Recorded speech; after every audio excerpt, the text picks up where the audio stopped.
Lingkungan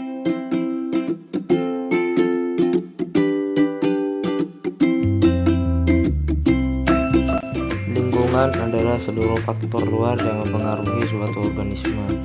Faktor-faktor ini dapat berupa organisme hidup atau biotik faktor, atau variabel-variabel yang tidak hidup atau abiotik faktor.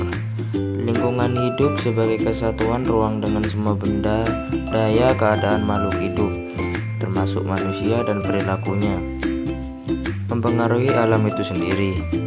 Dalam ilmu ekologi, alam dilihat sebagai jalinan sistem kehidupan yang saling terkait satu sama lainnya.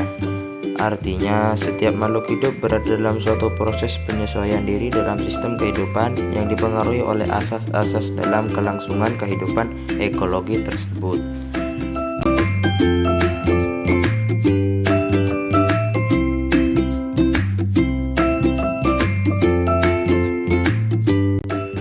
Banyak sekali sampah berserakan di lingkungan kita. Itu disebabkan oleh manusia yang lalai dan tidak peduli dengan lingkungannya. Mulai dari sampah plastik hingga sampah kaca, dan masih banyak lagi. Kita patut menjaga lingkungan ini karena ada pepatah mengatakan bersih itu sebagian dari iman. Berikut adalah salah satu contoh berita sampah di salah satu daerah di Indonesia. Pemirsa, pasca Lebaran sejumlah sampah justru terlihat di beberapa titik di wilayah Tangerang Selatan, Banten. Selain kurang disiplinnya warga, sampah pun dibiarkan karena kurangnya petugas pengangkut sampah.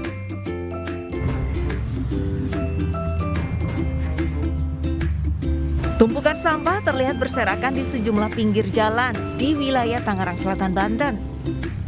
Padahal titik-titik ini bukanlah tempat pembuangan sampah sementara. Kurangnya disiplin warga terhadap membuang sampah rumah tangga membuat pemandangan warga lainnya terganggu. Selain itu, aroma busuk pun mencemari udara bagi warga yang melintas. Banyaknya tumpukan sampah dadakan di sejumlah jalan membuat petugas kewalahan. Pasalnya, masih dalam rangka libur Lebaran, personil petugas pun terbatas, bahkan kekurangan orang. Cuma saya sendiri, tapi kalau pagi ada temen sih. Cuma sampai jam 12 saja. Oh, kalau pagi cuma sampai jam 12? Iya. Kalau saya sampai malam. Petugas pengangkut sampah mengimbau kepada warga agar tidak membuang sampah sembarangan, terutama di pinggir jalan. Pasalnya akan mengganggu warga lainnya di sekitar dan yang melintasi jalan. Dari Tangerang Selatan, Banten, Nunung Purnomo, Ainis melaporkan. Faktor penyebab sampah adalah meningkatnya konsumsi oleh manusia dan diakibatkan oleh rendahnya kesadaran dan pendidikan masyarakat, lemahnya peraturan dan meningkatkan jumlah penduduk. Kita harus saling mengingatkan kepada sesama untuk membuang sampah pada tempatnya. Dengan begitu, orang lain menjadi tahu bahwa pentingnya membuang sampah pada tempatnya supaya lingkungan terus terjaga dan juga tetap indah.